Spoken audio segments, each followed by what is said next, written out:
आप सभी को डीके तिवारी का नमस्कार। मैं डीके तिवारी वटवा विधानसभा अहमदाबाद गुजरात से, और यहाँ पे मेरा ट्रांसपोर्ट का व्यवसाय है जो कि मैं 30 सालों से अहमदाबाद में रह रहा हूँ। मैं आपको बताना चाहूंगा दोस्तों, जिस तरह से कि पूरे देश में बाढ़ के हालात बने हुए हैं, खास करके पूर्वी राज्यों से ये शुरुआत हुआ, बिहार, बंगाल, आसाम और फिर उत्तर की तरफ कश्मीर और उत्तराखंड, और अब देखा जाए तो गुजरात में, हमारे गुजरात में ये करीबन एक हफ्ते से भी ज्यादा के समय से बाढ़ के हालात शुरू हुए। शुरुआत में पहले सौराष्ट्र, कच्छ के साइड में और द्वारका के साइड में से शुरुआत हुई बाढ़ की, और बढ़ते बढ़ते दक्षिण गुजरात में और अहमदाबाद में, जैसे कि अब 3 दिनों से आप देख रहे हैं कि बहुत ज्यादा बाढ़ के बहुत ज्यादा विकट हालात बने हुए हैं, और लोगों को कितनी सारी कठिनाइयों का सामना करना पड़ रहा है। और कमर तक, कहीं कमर तक पानी भरा हुआ है, कहीं घुटने तक पानी भरा हुआ है, कहीं छाती तक पानी भरा हुआ है, और नीचे के जो तल्ले हैं, जो ग्राउंड फ्लोर है, अगर मैं बात करूं तो ज्यादातर शहरों में, ज्यादातर इवन छोटे छोटे कस्बों में जो ग्राउंड फ्लोर है या जो नीचे के जो तल हैं वो डूबे हुए हैं, और पूरा का पूरा पानी भरा हुआ है। इतना ज्यादा नुकसान आप देख सकते हैं कि ज्यादातर गाड़ियां, ज्यादातर जो सामान है, और किस तरह से पानी में डूबे हैं, किस तरह से बाढ़ के चपेट में आए हुए हैं, और सैकड़ों लोगों की जानें भी गई हैं। सिर्फ जान माल की अगर नुकसान नहीं, तो अगर मैं कहूं कि हम सिर्फ गुजरात की बात करें, पूरे अगर हिंदुस्तान की बात करें, पूरे हमारे भारत देश की बात करें, तो मैं समझता हूं कि हजारों लोगों की जानें गई होंगी। लेकिन अगर हम सिर्फ गुजरात की बात करते हैं तो कम से कम भी सैकड़ों लोगों से ऊपर जाने गई हैं, जिस तरह से बाढ़ के विकट परिस्थिति बने हैं। और मजे की बात यह है दोस्तों कि मैं आपको बताना चाहूंगा कि जिन राज्यों में बाढ़ के ये हालात बने हुए हैं, उन राज्यों में, उन सभी राज्यों में करीब करीब भाजपा की सरकार है। हाँ, भारतीय जनता पार्टी, हमारे मोदी काका की सरकार है। और अगर आप कहें कि बारिश का मौसम आने वाला है, आपको और हमको पता है कि बारिश का मौसम आने वाला है, तो क्या सरकार को नहीं पता? तो क्या मंत्रीगणों को नहीं पता, नेताओं को नहीं पता, सरकारी कर्मचारियों को नहीं पता कि बारिश आने वाली है, या बारिश के समय ऐसे बाढ़ के हालात जो हैं, बाढ़ के विकट परिस्थिति का सामना करना पड़ सकता है? क्या उनको नहीं पता? क्योंकि उन्होंने इसके लिए कोई तैयारी नहीं की थी, उनके पास इसका कोई उपाय नहीं था। सब आंख बंद कर कर सोए हुए थे, सब अपनी चैन की नींद सो रहे थे। क्यों? क्योंकि जनता को भुगतना है ना। आपको कुछ भी अगर ऐसी दिक्कतें आई तो आपको और हमको भुगतना है, आम आदमी को, आम जनता को भुगतना है। उनको तो कोई फर्क पड़ता नहीं है, ना तो मंत्रियों को फर्क पड़ता है, और न ही संतरियों को फर्क पड़ता है, न ही नेतागणों को फर्क पड़ता है, न ही कर्मचारी, सरकारी कर्मचारियों को फर्क पड़ता है। सब अपनी अपनी जिंदगी में मस्त मजे ले रहे हैं, और हमारे मोदी काका बैठे हुए आराम से केंद्र में सब कुछ देख रहे हैं। गुजरात जैसा प्रदेश, आप समझ सकते हैं कि फलता फूलता प्रदेश, जो कि 27 सालों से जहां पे कि भाजपा की सरकार है, और अगर मैं कहूं आपको कि 8 सालों से केंद्र में मोदी काका हैं। जब केंद्र में ये प्रधानमंत्री नहीं थे और सिर्फ गुजरात के मुख्यमंत्री थे, और सिर्फ यहाँ गुजरात में शासन कर रही थी बीजेपी, तब उस समय ये कहा करते थे कि केंद्र में तो कांग्रेस की सरकार है, केंद्र में केंद्र सरकार हमको कोई मदद नहीं दे रही है, केंद्र सरकार मुझे खुली छूट नहीं दे रही है ताकि हम यहाँ के लोगों को अच्छा कुछ काम कर सके, यहाँ के लोगों के लिए अच्छा काम कर सके। तब ये दिन रात केंद्र को कोसा करते थे, तब ये दिन रात केंद्र सरकार को कोसा करते थे, कांग्रेस सरकार को कोसा करते थे, और हमारी जनता के सामने, हम लोगों के सामने भोले बनकर आते थे कि मुझे तो, मेरे हाथ में तो कोई पावर ही नहीं है, मेरे हाथ में तो कुछ है ही नहीं कि मैं आप लोगों को दे सकूं। लेकिन 2014 से जब ये हमारे मोदी काका केंद्र के सरकार में पहुंचे और प्रधानमंत्री बनकर वहां पे विराजे, उसके बाद आप सोचो कि इन्होंने गुजरात के लिए क्या किया। मैं तो कहना चाहूंगा दोस्तों कि उसके बाद गुजरात की जो दशा है और खराब होती गई। दिन पर दिन गुजरात की व्यवसायिक हालात, दिन पर दिन गुजरात के लोगों के हालात, गुजरात में नौकरी करने वाले लोगों के हालात दिन पर दिन खराब होते गए, बदतर होते गए। और जब ये प्रधानमंत्री नहीं थे, तब ये राग अलापते थे कि दिन रात डॉलर के दाम बढ़ रहे हैं, रुपए का दाम घट रहा है, दिन रात महंगाई के ये राग अलापते थे कि महंगाई बढ़ रही है। इवन जो गैस का बाटला है, सिलेंडर है, डीजल है, पेट्रोल है, किसी भी चीजों में आप कहें तो ये दिन रात केंद्र को कोसा करते थे, दूसरी सरकारों को कोसा करते थे और कहते थे कि महंगाई पे कोई कंट्रोल नहीं कर पा रहा है, महंगाई पे किसी का काबू नहीं है, दिन रात महंगाई बढ़ रही है।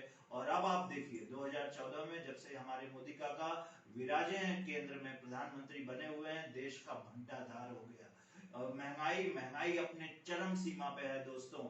आप लोगों ने देखा ही है कि पेट्रोल का दाम कई राज्यों में, इवन हमारे गुजरात में भी 105 रुपए 108 रुपए पार कर गया था।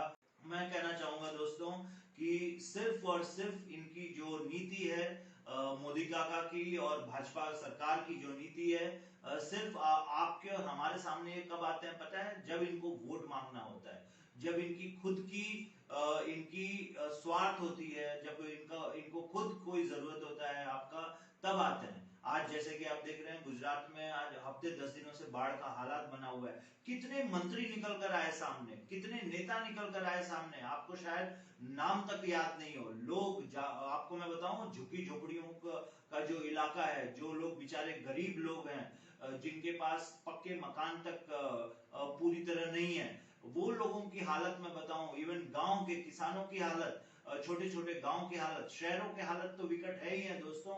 ऐसे ऐसे जगहों की हालत, उनको भागने तक को जगह नहीं है। पूरा का पूरा गांव, पूरा का पूरा इलाका, पूरा का पूरा जिला डूबा हुआ है, बाढ़ के पानी से पूरा का पूरा जिला डूबा हुआ है और लोगों को छुपने तक की जगह नहीं है, लोगों को अपनी सर छुपाने तक की जगह नहीं है। और अगर हम बात करें शहरों की, तो अहमदाबाद जैसे बड़ा शहर और वापी जैसे, नवसारी जैसे, चाहे राजकोट जैसे बड़े शहरों की हम बात करें, तो पूरे जो ग्राउंड फ्लोर है, पूरे जो जमीन तल है, एक तल पूरा का पूरा डूबा हुआ है। आप देख सकते हैं कि कितने सारे सामान के नुकसान हुए, जनहानि हुआ, सैकड़ों लोगों की जानें गई। अगर हम सिर्फ गुजरात की बात करें तो हाँ, मैं कहना चाहूंगा कि कम से कम सैकड़ों लोगों से ज्यादा जानें गई हैं। कई गाड़ियां गिरी पड़ी हैं, कई रोड इन्होंने रोड में इतना बड़ा भ्रष्टाचार है मित्रों, रोड में इतना बड़ा जो सड़कें हैं उसमें इतना बड़ा कौभांड है, इतना बड़ा इन लोगों ने भ्रष्टाचार किया है खाली दिखावे के लिए। चाहे हाईवे की बात करें, चाहे राज्य हाईवे की बात करें, चाहे शहरी सड़कों की बात करें, खाली दिखावे के लिए सड़क बनाते हैं और अपने कॉन्ट्रैक्टरों को काम देते हैं। कॉन्ट्रैक्टर भ्रष्टाचार करते हैं, इनके नेता और इनके मंत्रीगण भ्रष्टाचार करते हैं, सिर्फ पैसा खाने के लिए रोडों के काम होते हैं। और देखा जाए तो एक बारिश रोड नहीं झेल पाई। इन जगहों पे गाड़ियां रोड के अंदर ऐसे समा गई जैसे कि लग रहा हो कि वो पाताल लोक में जा रही हो। आप लोगों ने ऐसे ऐसे चित्र देखे होंगे, कहने और सुनने में तो हंसी की बात है दोस्तों, लेकिन मैं आपको बताऊं, जिन्होंने ये सहा होगा, जो ये जिन पे ये बीती होगी, जो लोग इसको भुगत रहे होंगे, आप सोचिए उनकी क्या दशा हुई।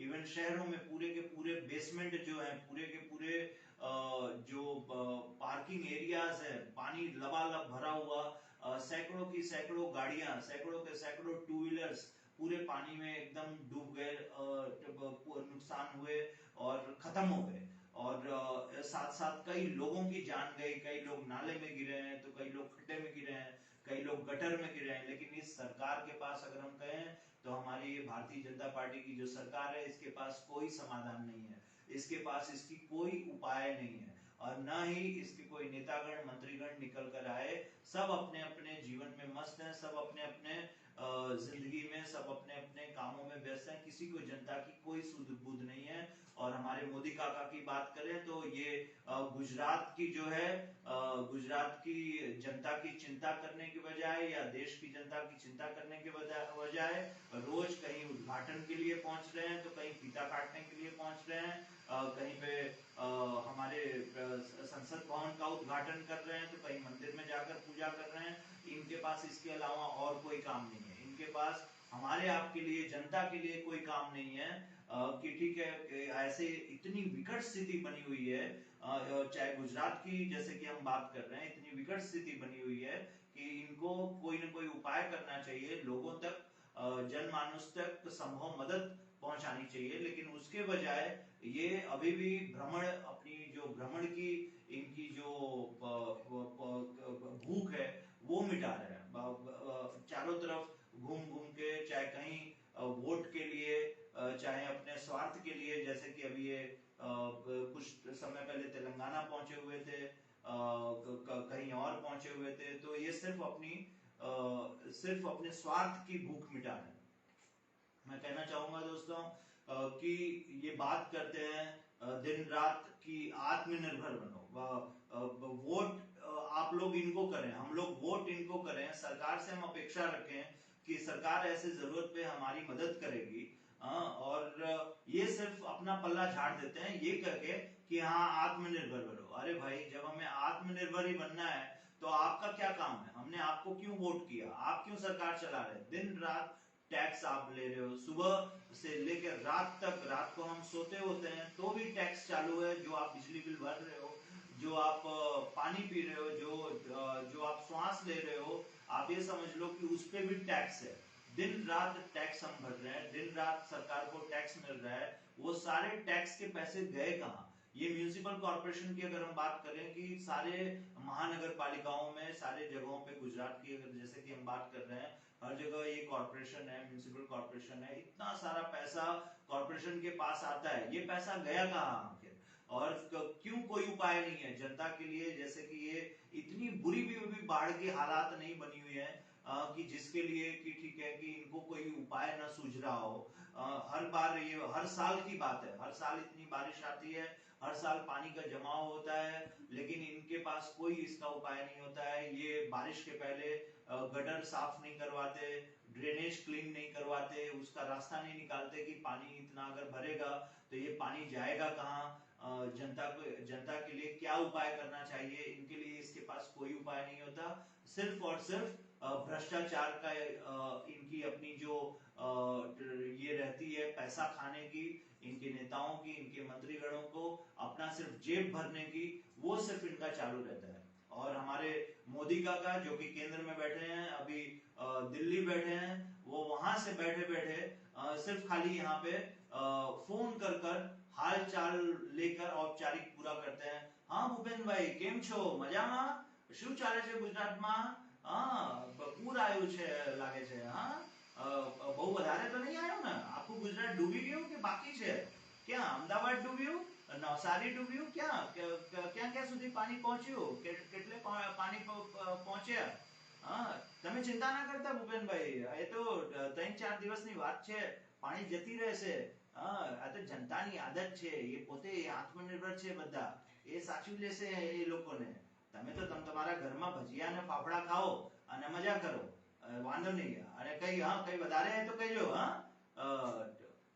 ઓકે ઓકે ઓકે ભૂપેનભાઈ, चिंता ना करो। કઈ હશે તો હું જોઈ લઈશ, चिंता ना करो।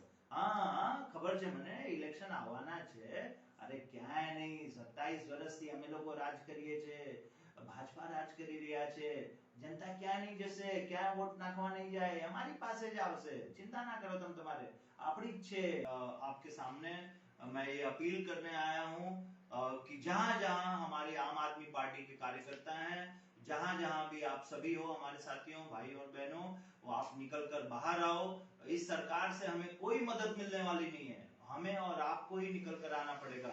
चाहे आप नवसारी में हो, चाहे आप वापी में हो, चाहे आप राजकोट में हो, चाहे आप कच्छ में हो, जामनगर में हो, आप निकल कर बाहर आए और जिन लोगों को जरूरत है उन लोगों को संभव मदद करें। उन लोगों को आपसे जितना हो सकता है उनको सही स्थान पर ले जाएं। इस सरकार से हमें कोई उम्मीद नहीं रखनी चाहिए, हमें ही निकलकर सामने आना पड़ेगा, हमें ही निकलकर जनता की मदद करनी होगी। जय भारत, जय हिंद।